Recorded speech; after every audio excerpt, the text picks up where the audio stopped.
Hi guys, it's Alex the trainer, and today we're going to focus on our core, our abs. Today we're going to do a plank variation that emphasizes our obliques using the plank foundation. So what we're going to first start with is get into your plank. I will show you progressions and regressions along the way. You do what feels best for your body and make sure we're feeling it in our stomach muscles. So in a plank position, I'm going to start with my balls of my feet on the floor. Nice level hips, so my hips aren't up high, they're not low here. Nice in between. I'm driving energy into the palms of my hands, pushing away into the ground as I hold it. So this is our static position, a great isometric exercise, and if this is a little too much, then drop down to one knee. As long as we feel the tightness here, embracing of this abdomen, that's a great plank. From here, we're gonna go into an up-down position. I'm gonna go forearm, hand, hand. As I alter my forearms, I'm also using those triceps. Forearm, hand, hand. Forearm, hand, hand.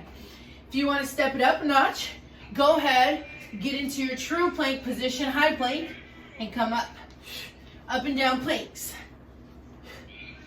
We're gonna do our T-plank.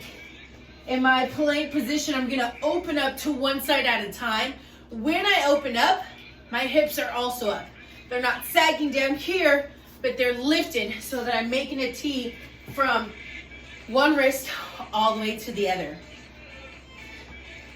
T, back to center, rotate to the other side, T. T-planks. If this is too much, that's okay. Place one knee down, open up to the opposite side. Come back down, rotate. Then you can do the other side. The great thing about working our abdomen is we can always make it easier or harder, but we really want to ask ourselves, where am I trying to feel it, which is our abs? And two, am I doing it effectively? If you're doing it effectively, it doesn't matter which phase you're doing it, whether it's easier or harder. From that T-plank, we're gonna go to a downward dog triplet trio. So this is a little bit yoga inspired, but definitely works out our core. We're gonna go ahead and get into your traditional downward dog with our hips up. I'm gonna start with the left leg, drive the leg up, and I'm gonna bring it out to the center, back out. Then I'm gonna bring it out to the outside of the elbow, bring it out, then cross it to the opposite elbow. Back to center, drop and switch. Again, the downward dog trio. Center, kick back out. Spider-Man, where you bring the knee out to the side. Kick it back, then cross to the opposite elbow, and then switch. Again, this is the trio, working those obliques. Definitely gonna feel a little bit of burn in the biceps, triceps. Feels great. So that's the downward dog trio. From there, we're gonna jump into one of my all-time favorites for obliques is our hip dips. For the hip dip, we're gonna again still be in our plank position. You can go high plank, which is arms fully extended, or low plank with our forearms on the ground. With that hip dip, drop one side, lift up with the hips, drop to the other side. Side to side, side to side. Excellent. Next we're gonna get into is the knee tuck. We're gonna take your foundation of a mountain climber and slow it down. In my high plank, our traditional mountain climber is this. Nice cardio, some ab engagement, but we're gonna take it to the next step. And we're gonna pull both of our knees into our chest and extend back out with control. If that's too much, go ahead, exaggerate that knee tuck into the chest and back out. Again, our plank knee tucks. From there, we're almost done. We're gonna go to in and out toe taps in the plank position once again. Out, center, out, center. For control, you can even go a little tougher. Out, in. Making sure that the wrist stay stacked under the shoulder.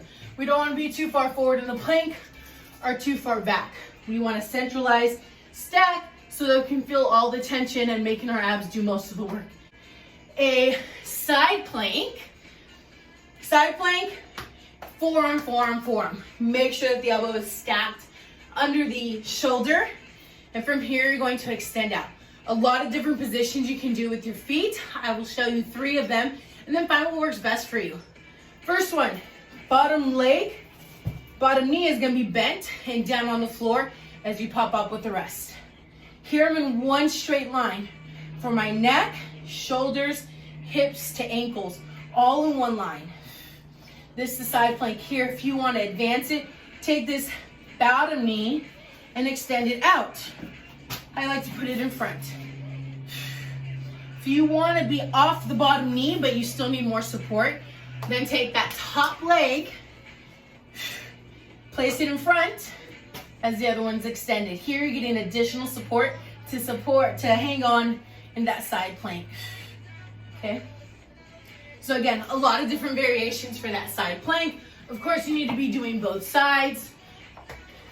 In the side plank, there's so many different variations you can do, and I absolutely love it. We're gonna dive into some of those. So find what you find most comfortable for your side plank.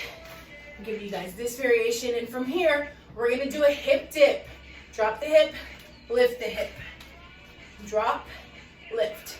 This is the side plank with the hip dip. Variation 1. Variation 2. Extend, rotate, come back. Variation 3, you do a combo. Hip dip down, hip dip up, roll through. 1, 2, 3, 4. Again, you can switch it up, guys. Down, up, rotate. Great thing about abs is we use them every day. They're so important for us. So it is important that we are training them. And what I want you guys to do next, with the variations I've given you, set a timer for 10 minutes. Do what you can, focus on the form, and at the end of the day, make sure you're having fun.